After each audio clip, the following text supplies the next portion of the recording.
Hello guys! Hello! So today, join me as I try natto for the first time.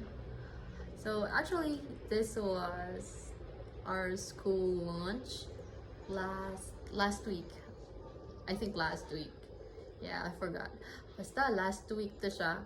So ako lang siyang gidala sa balay because I'm not sure if mahurot na ko siya, and we all know man nga ang Japanese sila is if mukaon sila dapat hutdon ang naa kung unsay na serve sa imuha. So gidala na ko siya sa balay because I'm not sure if mahurot na ko siya, ganahan ko ni ani or dili.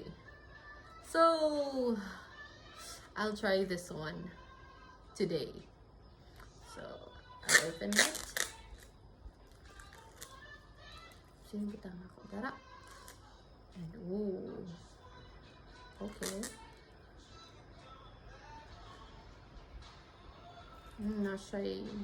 What's this?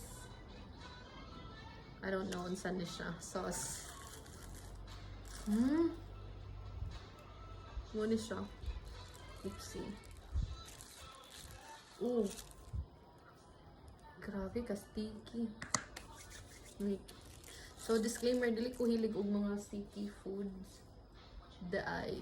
Or tayo, butang ito. Dili ko hilig og sticky foods. Like, dili ko hilig. But mukaon ko, like, example, biko, mukaon ko nga na, but dili ko nga kanang dinaghan bitaw. Something, syrup? I don't know. So, ako na siyang ibutang dere. Then, siyang ihalo-halo. Mikos. Ay! Sorry po. Oh. Where's siya caramelized na something? Amot ba? Or muli akong panimaho. I'm not sure. Ano siyang mikos. Sticky kayo siya. Oh my gosh. Sana naman. Okay to.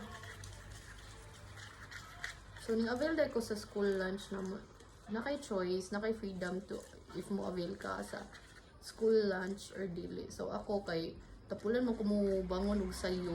Hindi ko ganahan mo bangon og sayo kaya I'm not a morning person. So, I decided na mo go na lang sa school lunch besides 430 plus or siya, something man. And then, kompleto na po siya. So, mo to.